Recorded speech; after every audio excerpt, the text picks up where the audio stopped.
मामा सो गई है? जी। कैसी है अब वो? मूड कुछ बेहतर हुआ उनका?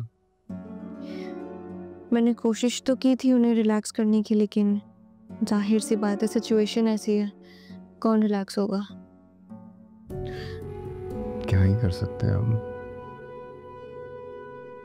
हमारे इख्तियार में क्या है भरोसा?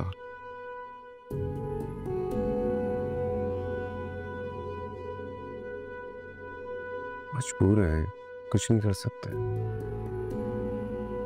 असल मैं मानती हूँ कि आप अनम के मामले में कुछ नहीं कर सकते, लेकिन आप अपने और नवीद भाई के डिफरेंसेस तो ख़त्म कर सकते हैं ना। तुम तुम मुझे ही क्यों ब्लेम करती हो? ऐसे जैसे ये लड़ाई और झगड़ा मैंने शुरू किया हूं उनके साथ। नहीं तो मुझे बताओ कि क्या जब वो तुम्हारी इंसल्ट कर रहे थे तो क्या मुझे उन्हें टोकना नहीं चाहिए था? उल्सा तुम्हें प्रोटेक्ट करना भी मेरी जिम्मेदारी है ना। अनम और नवीद भाई उन्हें जब मौका मिलता है तुम्हारे साथ मिसबिहेव करते हैं, बदतमीजी करते हैं, इंसल्ट करते हैं तुम्हारी, जो कि मैं बर्दाश्त नहीं कर सकता। मैं आपको ब्लेम नहीं कर रही हूँ असद। आपकी ये मोहब्बत, ये कंसर्न मेरे लिए बहुत बड़ा एहसास है, लेकिन मुझे शर्मिंदगी होती है कि मेरी वजह से आपके अपने घर वाले आपसे दूर हो रहे हैं। सो असद, मैं जानती हूँ कि आप मेरे साथ हैं और इस बात की मुझे पूरी तसल्ली है। और अगर आप मेरे लिए झगड़ा नहीं भी करेंगे ना, तो मुझे इस बात का इत्मीनान है कि आप मुझे सपोर्ट करते हैं। लेकिन इस लड़ाई की वजह मैं हूँ। मेरी वजह से आप अनम और नवीद भाई से उलझते रहते हैं, और आज तो बात यहाँ तक पहुँच गई कि मम्मा उनसे नजरें नहीं मिला पा रही हैं। मुझे नहीं अच्छा लग रहा ये सब देख के। नहीं, तुम मुझे बताओ कि तुम चाहती क्या हो आखिर? मैं क्या करूं? असद, आप मुझसे वादा करें, आज के बाद आप नवीद भाई से झगड़ेंगे नहीं। वो चाहे मुझे कुछ भी कहें, आप बीच में नहीं कहेंगे कुछ। रूसा, ऐसे तो फिर बहुत मुश्किल हो जाएगा ना। तुम नवीद भाई की नेचर को अब तक समझे ही नहीं हो। वो फौरन एग्रेसिव हो जाते हैं और अपनी सारी हदें पार कर देते हैं। इतना मिसबिहेव करते हैं वो। ठीक है, जो भी है, वो बड़े भाई हैं, आप प्लीज उनसे मत रूड हुआ करें। मम्मा का भी तो सोचें, उन्हें भी तो दुख होगा। क्या उनकी परवाह नहीं है आपको?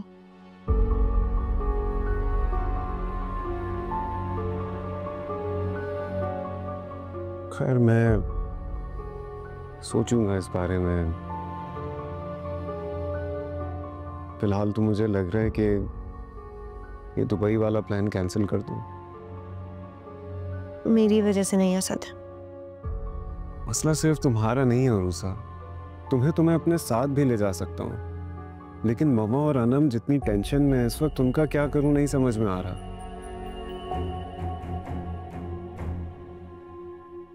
ममा जैसी इतनी स्ट्रॉन्ग पर्सनैलिटी, वो भी हिम्मत हार चुकी है, और बेचारी अनम तो कभी इतनी मजबूत थी ही नहीं।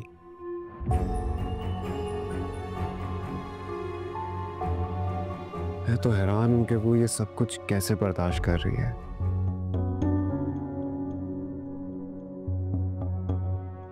इस वक्त आप अपनी फैमिली के मसाइल में उलझे हैं, सफ़र पर जा रहे हैं। मैं आपको अपना प्रॉब्लम सुना के मज़ीद परेशान नहीं कर सकती हूँ।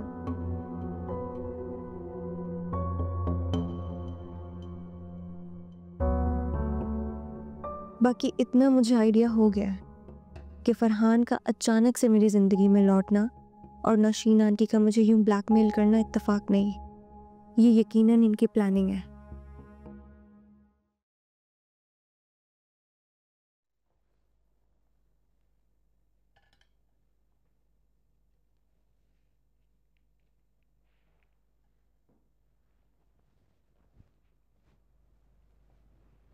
अस्सलाम वालेकुम फहाद भाई। वालेकुम सलाम। आप अनम को बुला दें प्लीज। जी।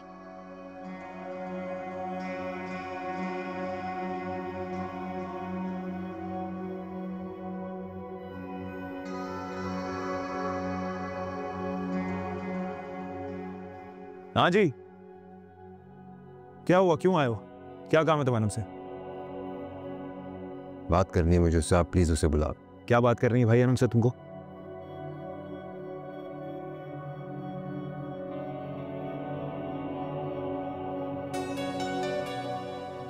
नवीद भाई आप प्लीज उसे बुला दें, मिलने आया हूँ उससे। जो भी तुम्हें बात करनी है ना, वो कोर्ट में करना अब।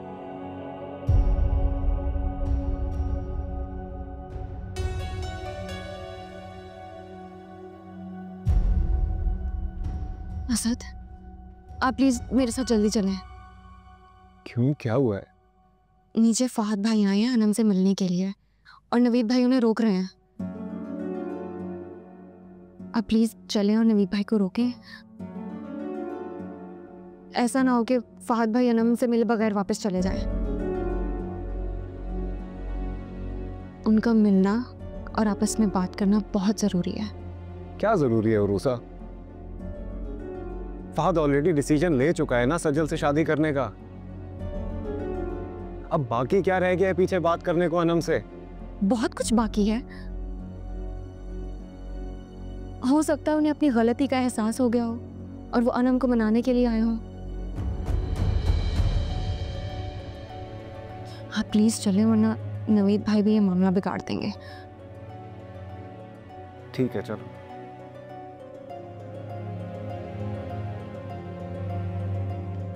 यहां से निकलो, चलो। ऐसा ना हो सारा गुस्सा मैं तुम पे उतार दूं। नवीद भाई प्लीज, मैं आपके मुंह नहीं लगना चाहता। मुझे भी तुम्हारे मुंह लगने का कोई शौक नहीं है, समझ आई मेरी बात? अब चलो बेटा निकलो यहां से, वरना धक्के देके बाहर निकालूंगा मैं तुम्हें। क्या हो क्या गया है आपको? ऑलरेडी मेरा बिजनेस तबाह कर चुके हैं, मजीद मेरे साथ क्यों ज्यादती कर रहे हैं आप? ज्यादती तो मैंने अभी की नहीं है। ऐसी ज्यादती करूंगा ना, हशर करूंगा। हद करते हैं आप। क्या हो गया? बिल्कुल ठीक कर रहा हूं मैं।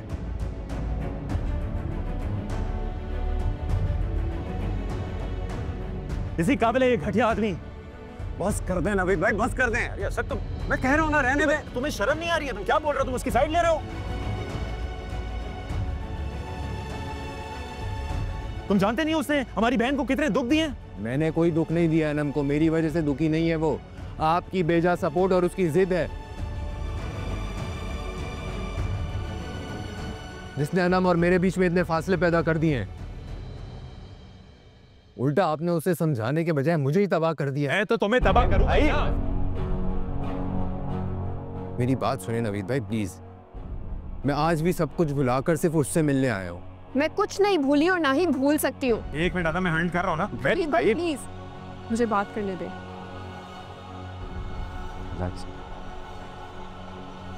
क्या हुआ? सजल ने शादी से इनकार कर दिया?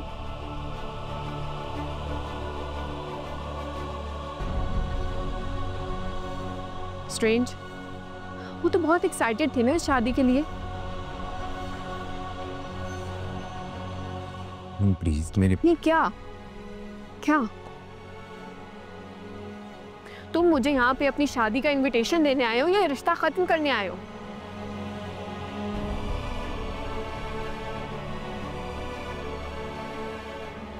लेकिन ये रिश्ता तो उसी दिन खत्म हो गया था फहद, जिस दिन तुमने उस सजल की खातिर मुझे अपने ही घर में खड़े होकर तलाक की धमकी दी थी। यार तुम आज भी उसी बात पे स्टक हुई भी हो। मुझे तो लगा था शायद तुम्हें एहसास हो गया हो। किस बात का एहसास? हाँ, किस बात का एहसास? यही कि मैंने अपने लिए एक गलत इंसान का इंतखाब किया।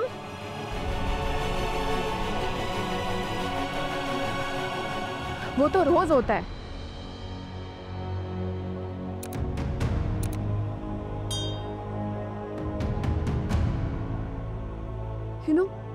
तुम इस काबिल ही नहीं हो कि तुम्हें चाहा जाए।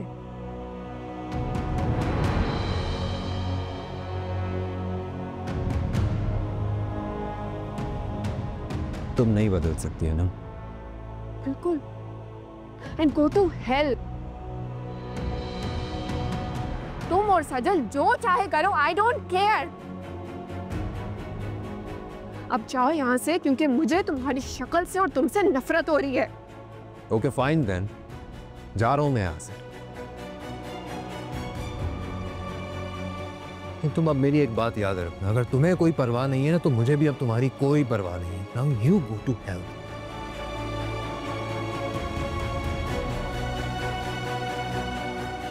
You bloody go to hell, जाहिल आदमी। नवीद भाई छोड़ दें अभी यार, अरे रहने देना फिलहाल।